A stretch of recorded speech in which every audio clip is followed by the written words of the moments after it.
क्या आपने कभी सोचा है कि ट्रैफिक में फंसी कारों के बजाय एक बाइक से सफर करना कितना तेज और सस्ता हो सकता है। आज हम बात करेंगे एक ऐसे स्टार्टअप की जो बाइक टैक्सी के जरिए पूरे ट्रैवल उद्योग को चुनौती दे रहा है। नाम है रैपिडो। एक ऐसा आइडिया जिसे एक बार नहीं, दो बार नहीं, बल्कि पूरे 75 बार ठुकराया गया। लेकिन फिर वो कैसे बना एक यूनिकॉर्न, यानी $1 बिलियन से भी ज्यादा की वैल्यूएशन वाला स्टार्टअप। कैसे रैपिडो ने ओला और उबर जैसे दिग्गजों को हिलाकर रख दिया, वो भी जब उबर का वैल्यूएशन $62 बिलियन का था और ओला $5 बिलियन की कंपनी बन चुकी थी।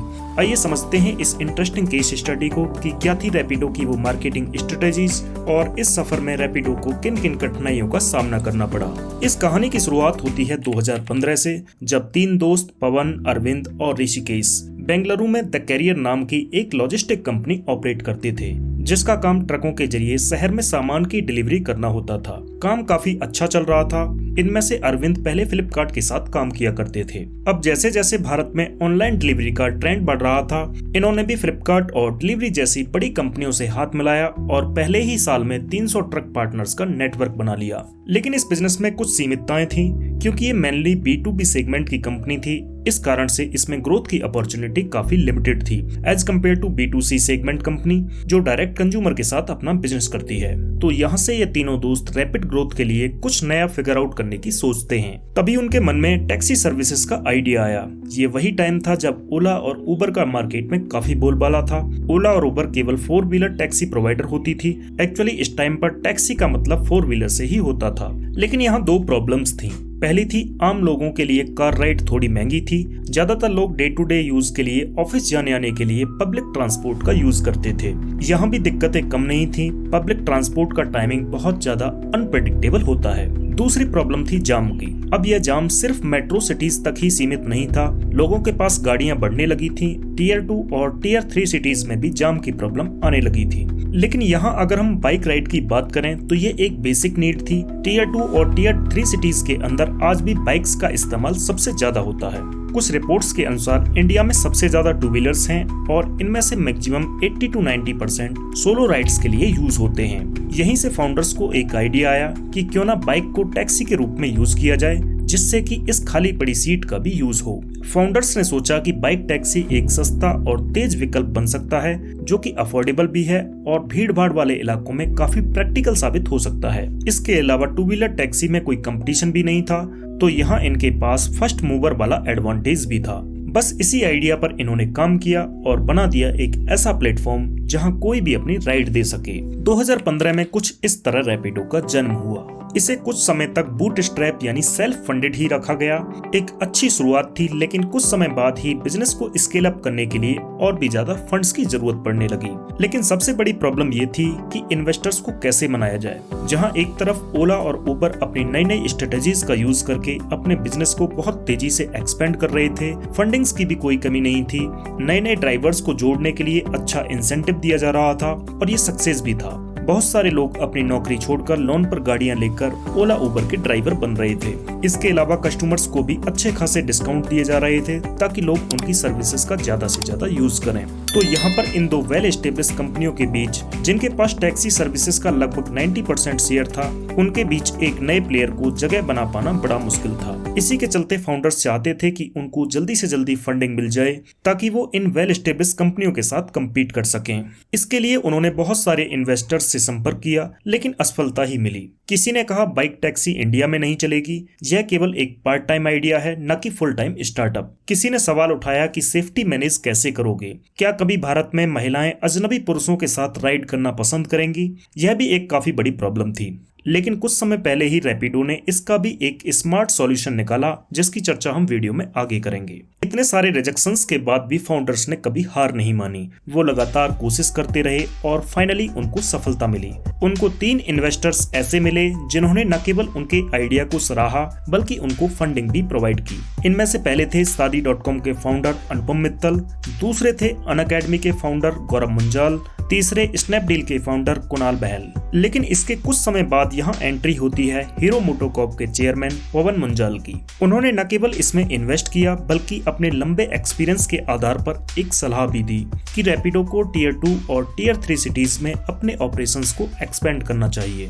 जहां एक तरफ ओला और उबर टियर 1 सिटीज में अपना बिजनेस बढ़ा रहे थे, ओला और उबर का फोकस बड़े शहरों पर था क्योंकि उनको छोटे शहरों में कोई खास सफलता नहीं मिली थी।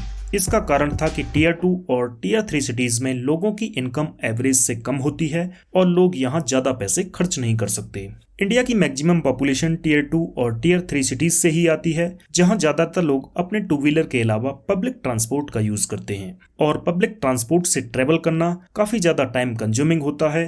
तो यहाँ जरूरत थी एक तेज, रिलायबल और अफोर्डेबल ट्रांसपोर्ट सिस्टम की। साथ ही कोई कंपटीटर न होने की वजह से रैपिडो के पास पकड़ बनाने के लिए एक अच्छा मौका था। फाउंडर्स ने इसी मौके को समझा और यहीं से शुरू हुआ रैपिडो की सफलता का सफर, जिसने उसे इंडिया के छोटे शहरों और कस्बों में बना दिया सबसे पॉपुलर और अफोर्डेबल बाइक टैक्सी प्लेटफॉर्म। इसके अलावा इन्होंने कुछ ऐसी बिजनेस स्ट्रेटेजीज का यूज किया जिससे इनको काफी ज्यादा सफलता मिली। इनमें से पहली थी ऐप को लोकल लैंग्वेज में लॉन्च करना, यानी लोगों से उन्हीं की भाषा में बात करना जिससे कि यूजर्स के साथ अच्छे से कनेक्ट हो सकें। जैसा कि मैंने पहले बताया कि ओला उबर ने शुरुआत में ड्राइवर्स को ऑनबोर्ड करने के लिए काफी अच्छे इंसेंटिव दिए, लेकिन जैसे जैसे उनको सफलता मिलती गई ड्राइवर्स का ध्यान रखना बंद कर दिया और अपना कमीशन बढ़ाना स्टार्ट कर दिया। स्टार्टिंग का दौर था जब ओला उबर अपने ड्राइवर्स से उनकी कमाई का 10 से 15% कमीशन के रूप में लेते थे, लेकिन अब धीरे धीरे ये कमीशन 30 से 40% तक पहुंच चुका था।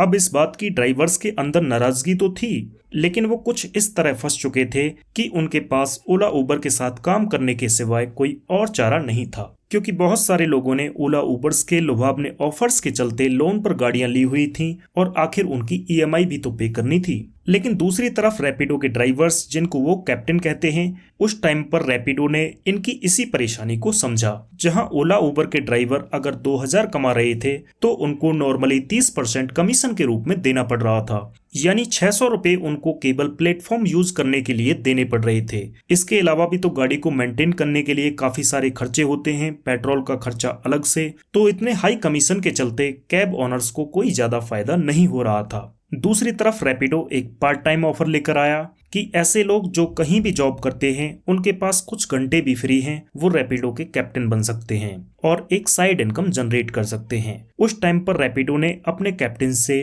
15% कमीशन के रूप में चार्ज करना स्टार्ट किया। रैपिडो की ये अप्रोच लोगों को काफी पसंद आई। बहुत तेजी से लोग इसके साथ जुड़ने लगे, क्योंकि ना तो इसमें कुछ इन्वेस्टमेंट था और ना ही कुछ टाइम का झंझट। बहुत सारे लोगों ने इसे पार्ट टाइम के बजाय फुल टाइम अपनाया और यहाँ से शुरू हुआ रैपिडो के लिए बुलंदियों का सफर।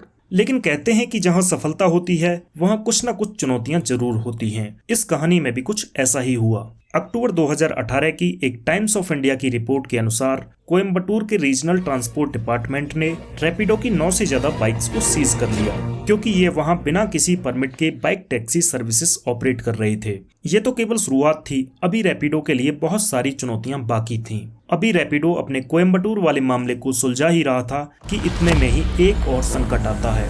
डेक्कन हेराल्ड की एक रिपोर्ट के अनुसार मार्च 2019 में बेंगलुरु के अंदर ओला और रैपिडो की लगभग 500 बाइक्स को सीज कर लिया गया। बेंगलोर के रीजनल ट्रांसपोर्ट डिपार्टमेंट ने इन बाइक टैक्सीज को इलीगल घोषित कर दिया। ट्रांसपोर्ट डिपार्टमेंट का कहना था कि कैसे एक प्राइवेट 2 व्हीलर जो पर्सनल यूज के लिए रजिस्टर्ड है, उसे कमर्शियल सर्विसेज में इस्तेमाल किया जा सकता है। भारत का मोटर व्हीकल एक्ट कहता है कि टैक्सी या कमर्शियल व्हीकल के लिए एक अलग परमिट होना चाहिए, लेकिन ज्यादातर रैपिडो बाइकर्स के पास सिर्फ प्राइवेट बाइक रजिस्ट्रेशन ही था। इस वजह से रैपिडो को वहां अपने ऑपरेशंस को बंद करना पड़ा। ये रैपिडो के लिए अपने आप में एक बहुत बड़ा सेटबैक था। इसके बाद रैपिडो ने एक और उल्टा कदम उठाया। कुछ समय बाद बेंगलोर पुलिस की सिटी साइबर क्राइम ब्रांच ने रैपिडो की 170 से ज्यादा बाइक्स को जब्त कर लिया। अब आप सोच रहे होंगे कि जब रैपिडो को इलीगल घोषित कर दिया था और ये ऑलरेडी अपनी सर्विसेज को बंद कर चुका था, तो ये बाइक दोबारा कैसे जब्त हुई?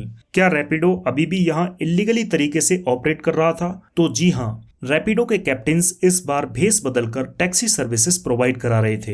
एक दिन पुलिस को शक होता है और जब पुलिस इस शक के आधार पर जांच शुरू करती है तो जो निकलकर सामने आता है वो वाकई में चौंका देने वाला था। इन्वेस्टिगेशन में पता चला कि रैपिडो के कैप्टन्स फूड डिलीवरी बॉय के रूप में काम कर रहे हैं।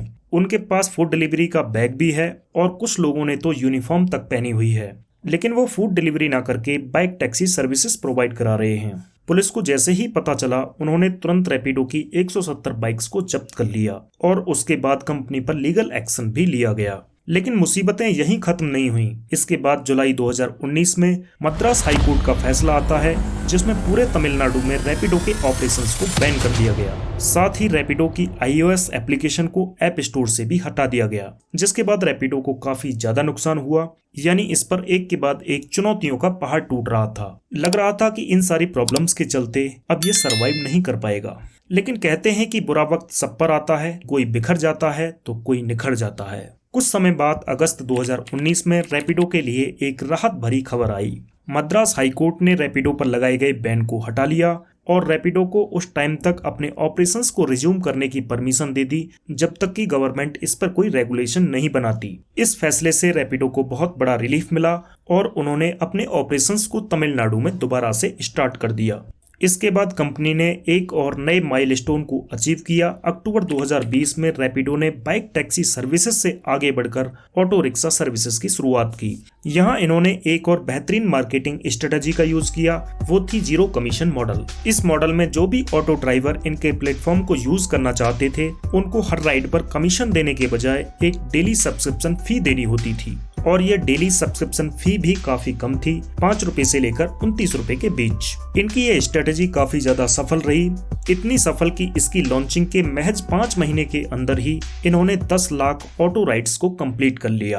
कुछ समय पहले हमने एक प्रॉब्लम डिस्कस की थी कि क्या इंडिया में कभी फीमेल्स अजनबियों के साथ ट्रेवल करना पसंद करेंगी। तो रैपिडो ने सितंबर 2023 में इस प्रॉब्लम को एड्रेस करते हुए एक स्मार्ट सॉल्यूशन निकाला। रैपिडो ने बाइक पिंक के नाम से वुमेन ओनली सर्विसेज लॉन्च की, जहां बाइक की कैप्टन भी एक महिला होती है। रैपिडो का ये कदम काफी सराहनीय था।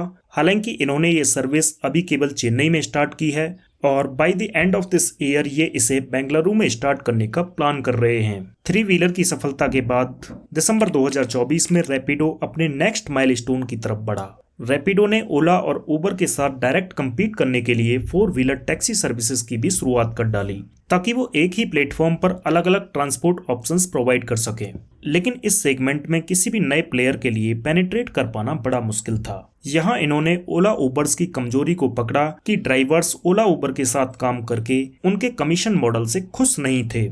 इस सेगमेंट में ओला उबर के कंपटीशन को देखते हुए रैपिडो ने न केवल जीरो कमीशन मॉडल अपनाया, बल्कि कैब ड्राइवर्स को एक ऑफर और दिया कि रैपिडो को उन्हें किसी भी तरह की कोई सब्सक्रिप्शन फी नहीं देनी होगी। हालांकि अगर उनकी मंथली इनकम 10,000 से ज्यादा होती है तो उनको रैपिडो को 500 रुपए पे करने होंगे, जो कि देखा जाए तो काफी मिनिमल चार्जेस हैं। इसने ओला उबर्स के ड्राइवर्स का ध्यान आकर्षित किया। जो लोग पहले से ओला उबर्स के लिए काम करते थे, वो अब रैपिडो का भी सब्सक्रिप्शन लेने लगे, क्योंकि यहाँ उन्हें फायदा था। एक मुश्त रकम देनी पड़ रही थी, और वो भी तब जब इनकम 10,000 से ज्यादा हो और बदले में कितनी भी राइड करो। तो यहाँ हुआ कुछ ये कि कैब ड्राइवर्स रैपिडो को ज्यादा प्रेफरेंस देने लगे। मान लीजिए कि सेम टाइम पर अगर एक राइड ओला उबर से आ रही है और एक रैपिडो से आ रही है, तो जाहिर सी बात है कि ड्राइवर्स रैपिडो की राइड को ज्यादा प्रेफरेंस देते थे, क्योंकि यहाँ उन्हें कोई भी कमीशन नहीं देना पड़ता था। ये वो समय था जब 2 दिग्गज कंपटीटर ओला और उबर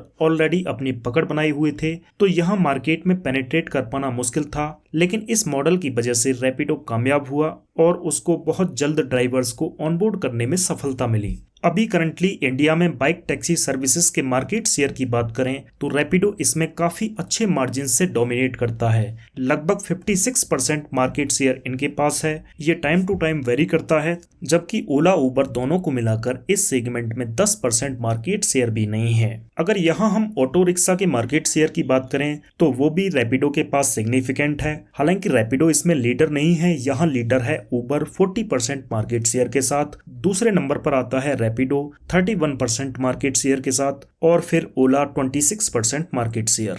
4 व्हीलर टैक्सी सर्विसेज सेगमेंट की बात करें तो यहाँ रैपिडो अभी भी काफी पीछे है। यहाँ इनका मार्केट शेयर लगभग 14% है, जबकि इसके दोनों कंपटीटर इससे काफी ज्यादा आगे हैं। उबर का मार्केट शेयर लगभग 50% है और ओला का 34%। अब हम रैपिडो के फाइनेंशियल्स पर एक नजर मारते हैं तो यहाँ आप देख सकते हैं कि फाइनेंशियल ईयर 2023 में कंपनी का ऑपरेटिंग रेवेन्यू 443 करोड़ का था, जो लास्ट फाइनेंशियल ईयर में बढ़कर 648 करोड़ का हो गया। यानी इसमें हमें सीधा सीधा 46% का जंप देखने को मिला। वहीं अगर हम इसके प्रॉफिट लॉस को देखें तो 2023 में इसने 675 करोड़ का लॉस दर्ज किया था, जो कि लास्ट फाइनेंशियल ईयर में घटकर 371 करोड़ रह गया। यानी इसमें भी एक सिग्निफिकेंट ड्रॉप देखने को मिला। लगभग 45% से रैपिडो ने अपने लॉसेस को कट किया, जो कि एक काफी अच्छा साइन है। वहीं अगर करंट फाइनेंशियल ईयर के फर्स्ट क्वार्टर की बात करें तो इसने महज 17 करोड़ का ही लॉस दर्ज किया है।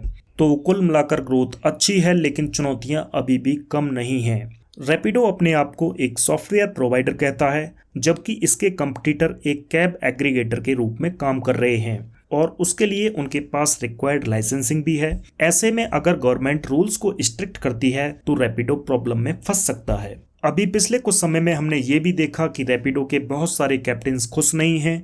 उनका कहना है कि रैपिडो उनसे काफ़ी ज़्यादा कमीशन चार्ज कर रहा है। इसके अलावा कुछ यूजर्स का ये भी मानना है कि इनकी एप्लीकेशन इतना यूजर फ्रेंडली नहीं है जितना कि इनके कंपटीटर्स की है। तो अब आगे ये देखना इंटरेस्टिंग होगा कि रैपिडो इन प्रॉब्लम्स को दूर करने के लिए क्या नए कदम उठाता है। आज की इस केस स्टडी में इतना ही। अगर ये वीडियो आपको पसंद आया, इससे कुछ सीखने को मिला, तो वीडियो को लाइक करना और चैनल को सब्सक्राइब कर बेल आइकन प्रेस करना बिल्कुल भी ना भूलें, ताकि आगे आने वाले वीडियोस आपसे मिस ना हो।